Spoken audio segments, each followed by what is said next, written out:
Fala minha gente, aqui quem fala é Diego, estamos aqui em mais um vídeo do nosso canal, então desde já, para nos ajudar, deixa aquele like, se inscreve, comenta, compartilha, porque hoje o vídeo vai ser sobre pets.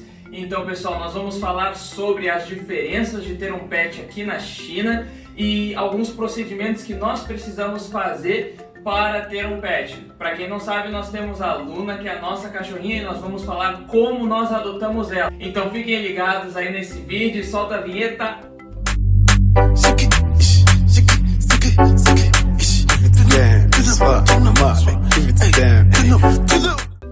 Para começar explicando para vocês por que a gente adotou a Luna, eu tenho que dar um breve resumo do que aconteceu antes. Como vocês sabem, eu e o Diego, a gente se mudou para cá e no início eu não tinha emprego. Eu me sentia muito sozinha, eu ficava muito tempo em casa, não conhecia muitas pessoas e eu tinha muito desejo de ter um cachorrinho, né, para me fazer companhia e tudo mais. Um cachorrinho, um gatinho, um animalzinho. E aí o Diego disse pra mim que não era uma boa ideia, que talvez, né, não fosse o momento, porque a gente precisava se organizar e era muito difícil e tinha que ter muita responsabilidade com um animalzinho fora do nosso país. Só que eu fui lá e atazanei a vida dessa criatura para ter um pet. Passou-se o tempo, ele ainda muito, né, não, a gente não vai ter. Eu comecei a trabalhar, eu encontrei um emprego, eu acabei me ocupando e esquecendo, assim, sabe? Mas o desejo sempre teve ali no fundinho. Certa vez, quando ninguém mais falava em assunto de pet, o Diego viu no WeChat, que é a plataforma onde a gente usa para se comunicar, onde as pessoas postam nesses grupos vários bichinhos para doação. Eles estão sempre postando e aguçando a gente para adotar os bichinhos. O Diego viu a fotinho da Luna lá e ficou bem balançado. Eu falei, aí é a minha brecha. Agora a gente adota. Aí ele ficou bem balançado com a Luna porque ela lembra um pouco do cachorrinho que a gente tinha, o Scooby. E aí o Diego, vamos, não vamos, eu vamos adotar. Eu com aquele jeito, vocês me conhecem, a grande maioria sabe que eu, quando boto quando eu, sabe, boto uma coisa na cabeça é muito difícil de tirar. E eu era, né, porque eu mudei muito hoje, mas antes eu pensava assim, não, a gente dá um jeito pra tudo tem uma solução, então a gente vai resolver. Porque a questão mais que pegava era quando a gente voltasse pro Brasil, o que a gente ia fazer? E é uma fortuna pra poder levar de volta, a gente vai explicar pra vocês um pouquinho mais na frente. Então, pra resumir, aí a gente decidiu, né, amor? Vamos adotar a Luna.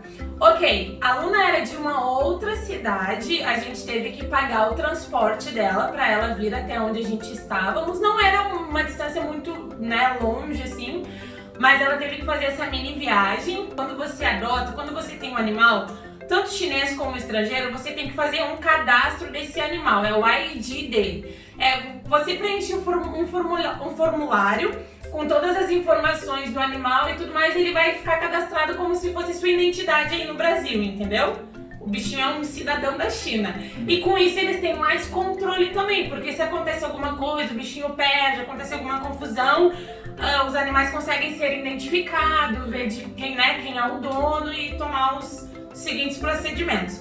Foi muito difícil, mas assim, como eu já estava decidida já a fazer, eu meio que agilizei as coisas antes de ela chegar. Então eu fui atrás de todas as informações, documentação que eu precisava e tudo mais pra gente poder fazer o cadastro. A gente precisou dos nossos passaportes, nosso endereço, a gente precisou ir na administração do nosso prédio para eles autorizarem a estadia da Luna lá, né, como uma moradorinha. E se tivesse tudo ok com a administração do prédio, aí eles davam um stamp, um carimbo no documento, né? Eles faziam lá uma anotação e a gente juntava todos esses documentos e levava até o órgão da polícia. Hoje tem a opção de fazer online, mas aqui as coisas mudam muito rápido, então hoje eu não saberia dizer como é que está, se é online ou se tu vai até o local, mas basicamente foi isso. A gente precisou também de uma fotinho dela 3x4 e de uma fotinho do corpo todo, onde aparecia as 4 patinhas dela, rabinho e a carinha dela, né? Depois que a gente finalizou o procedimento da documentação da Luna, demorou em torno de acho que uns 2 meses para ficar tudo pronto, liberar no sistema. e a gente recebeu na porta da nossa casa um cartãozinho, que é o ID dela, como se fosse a identidade da Luna. Aonde a gente for, para lugares assim, muito longe, ou se a gente for mudar, é muito importante ter esse registro do animal. Inclusive, em hotéis para cachorro, eles pedem essa documentação para deixar os animais hospedados. É uma forma de segurança também, né? Porque quando tu pega ali o ID dela, puxa a numeração, já vê quem é o dono, o passaporte, se tá tudo legal. Ah, vacinação também, gente. Pra fazer esse documento, a Luna tinha que estar com todas as vacinações em dia, senão o documento não era validado. Então vamos à pergunta que não quer calar. Quanto foi gasto com toda essa brincadeira? Pessoal, não foi barato. Então, vamos ao transporte primeiro. Nós gastamos 750 RMB só para trazer a Luna de outra cidade. Por nossa opção, nós poderíamos ter adotado um cachorrinho na nossa cidade? Poderíamos, mas pela conexão e pela necessidade da pessoa que estava querendo que alguém adotasse a Luna. Além disso, as vacinas, que foi o que nós já de cara, o primeiro pensamento foi as vacinas e a documentação. Com as vacinas, as doses em média 150 a 300 ml, os valores estarão aqui embaixo, em reais. A documentação não foi mais que 100 RMB, porque nós só tivemos que pagar as fotos mesmo, e eu acho que algum carimbo, alguma coisa teve que ser pago, mas não foi mais do que isso. Além disso, o antivermicida, isso é muito importante. O antivermicida nós não dávamos todo mês, ou seja, mensalmente. Mas nós, depois de algum tempo, a gente começou a perceber que elas tinham muito problema com pulga, mesmo não tendo contato com outros cachorros, mas tinha problema com pulga, carrapato, às vezes elas passavam mal do estômago. Eu falo elas porque tem a Pretinha também, que já está há muito tempo com a gente. E vendo que elas estavam volta e meia com dores de estômago por comer algo que a gente não viu enquanto passeava, essas coisas, ou até algum petisco que nós dessemos para elas, passavam mal, vomitavam, a gente resolveu dar mensalmente. O valor de cada dose é 150 RMB. E isso uma marca específica. Por quê? Porque em alguns hotéis eles só aceitam essa marca específica porque é a melhor marca que existe, pelo menos aqui na China e no mercado. É uma marca a qualidade é muito boa e a satisfação é garantida. Então, para não ter nenhum problema, a gente já está dando do melhor, porque nós já tivemos situações onde o barato saiu caro. Com relação ao banho e tosa, a gente normalmente o que nós fazemos? Nós damos banho em casa e quando as unhas estão grandes ou o pelo está grande, a gente leva para tosar. Porque a tosa é muito cara, então quando a gente vai fazer a tosa, a gente aproveita para fazer tudo. Mais ou menos o valor sai 200 RMB. Banho, tosa e cortar as unhas. Então, só realmente quando é necessário, quando o pelo já está muito grande, quando já está um urso polar, que a gente já leva para elas tomarem banho e para tosar. Também tem a castração, pessoal. Por quê? Porque a gente, no Brasil, a gente não ligava muito para isso, a gente não se preocupava tanto. Mas aqui, pelo fato de já ter um cachorrinho já é caro, imagina ter vários né, algo que a gente não queria. Então, assim, a gente acabou tendo que castrar a Luna sim, quando nós nos mudamos para a nova cidade que nós estamos agora, para evitar todo e qualquer tipo de estresse, vamos dizer assim. Inclusive o dela, né? Porque ela já estava bem estressada. Porque a Luna estava muito estressada, então a gente resolveu castrar. A castração custou em média 1.200 RMB. 1.200, né? Na promo. Na promoção, pessoal. A gente pegou promoção na 1.200, sem internação. Ou seja, o pacote que nós compramos no pet shop, na clínica veterinária que ela costumava ir, era de 1.200 com somente 1 ou 2 noites de internação. Depois nós pensamos, né, que os cuidados com o curativo ia ser muito fácil e nós pensamos simplesmente assim, até porque a gente já precisava viajar. Se eu não me engano, a gente castrou ela 3 dias antes de viajar. Então, assim, foi isso. Uhum. Foi isso. Foi muito difícil, pessoal. É muito difícil cuidar de um cachorrinho castrado. Ainda mais Luna, Ainda mais a estresse em Luna, pessoa. porque ela já é o estresse em pessoa. Então, realmente, foi muito difícil. Eu me arrependo nessa parte. Se a gente pudesse e tivesse mais dinheiro naquele momento, a gente teria deixado ela internada lá 1 mês pra curar tudo bem direitinho, ela ficar super bem e voltar assim, ó, outro cachorro. Porque realmente foi muito difícil, pessoal. Não só pra nós, mas pra ela também. Para acrescentar um pouquinho em tudo que o Diego falou, além desses gastos que a gente tem fixos no mês com elas, também pode acontecer um imprevisto, a gente não sabe. Por exemplo, pega uma doença, acontece alguma coisa, a gente vai ter que levar elas para fazer talvez alguma cirurgia ou algum tratamento, porque aqui a gente não tem nenhum tipo de apoio, que nem no Brasil, por exemplo, tem muitas ONGs que trabalham. Quando as pessoas, né, assim, precisam de ajuda, eles vão lá, encontram lugares que são mais baratos ou algum convênio que seja até gratuito, algum procedimento.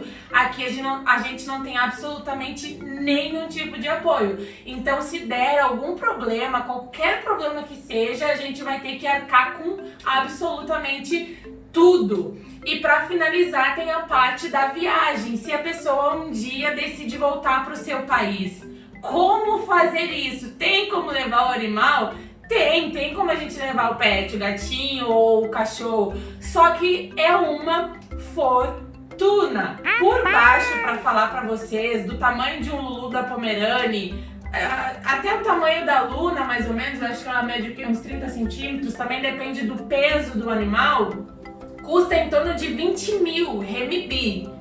Para poder ir pro Brasil, não sei outros países, cada país é diferente o valor, mas para voltar mais ou menos por baixo isso daí, porque depende da empresa, da forma que o animal vai ir, qual é a empresa, o que vai ter dentro desse pacote, né, quais facilidades, tem mais o microchip também, né, que tem que ser implantado no animal, então é bem burocrático e bem caro. Hoje em dia, depois de tudo que a gente passou, depois de tantas coisas que a gente repensou, reorganizou, né, amor, na nossa vida, eu posso dizer com toda certeza que a Luna foi, assim, a melhor coisa que nos aconteceu aqui na China. Mas eu não adotaria outro animal. Ou então, se eu não tivesse adotado ela, né, se eu não tivesse nenhum bichinho, a gente não adotaria. Por tudo isso que a gente explicou para vocês no vídeo, a gente também não morando fora em outro país, a gente fica muito preso, porque quando a gente adotou a Luna, a gente morava perto de muitas pessoas que a gente conhecia, e isso acabou deixando a gente até um pouco mais confortável. Se acontecesse alguma urgência, se desse algum problema, a gente tinha muitos vizinhos brasileiros, alguém podia dar uma olhadinha, né, se fosse viajar e tudo mais. Só que hoje a gente não tem mais isso. Hoje a gente tá sozinho aqui. Então a gente fica muito preso às vezes, né? Porque a qualquer lugar que a gente for, a gente tem que ou deixar no hotel ou então a gente não vai. Fora que, assim, se acontece qualquer coisa, a gente não tem ninguém pra acudir, né? Então é muito sério isso, né? Porque antes a gente não... pelo menos, eu não faria o que eu fiz, de ter insistido pro Diego para ter adotado a Luna, porque o Diego sempre foi muito razão. E desde o início ele falava, olha, eu queria muito, mas eu acho que não é o que a gente deve fazer, porque a gente mora num lugar longe, né, difícil, é muito caro e a gente tá se organizando e tudo mais, mas ó o coraçãozinho, né, o sentimento, achando que o bichinho ia suprir aquela necessidade que eu tava sentindo. Muito pelo contrário, não supriu e só me trouxe mais responsabilidade. Não que eu me arrependa de ter feito isso, não, mas eu não faria novamente.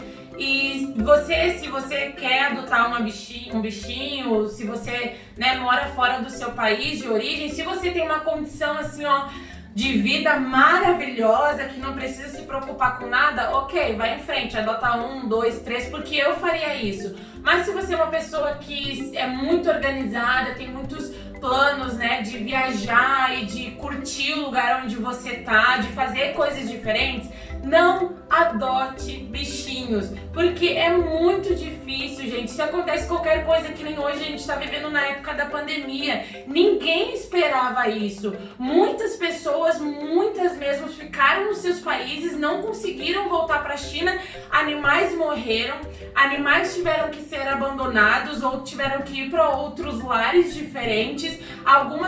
Muitas pessoas, né, graças a Deus por ter uma condição de vida muito boa, conseguiram retornar os seus pets para os seus países, mas a China ainda não liberou para o Brasil fazer isso, ou seja, tem muitos brasileiros hoje no Brasil que os bichinhos estão aqui e eles não puderam levar os bichinhos de volta. Então o recado que eu deixo para vocês é esse: pense 1, 2, 3 vezes antes de tomar qualquer atitude, use a razão. E o marido, por mais chato que às vezes pareça ser naquele momento, o homem, ele tende a usar mais sempre a razão do que o sentimento. Ou seja, o Diego foi super razão naquele momento, mas eu lá insistindo, até que o guri foi lá e cedeu pra gente adotar a Luna. Mas graças a Deus hoje a gente tá tendo condições de suprir todas as necessidades. Ela é um bichinho maravilhoso, só que hoje essa é a nossa visão. Então por hoje é só, esse é o vídeo, esses são os nossos conselhos, algumas dicas para vocês. Espero que tenham gostado.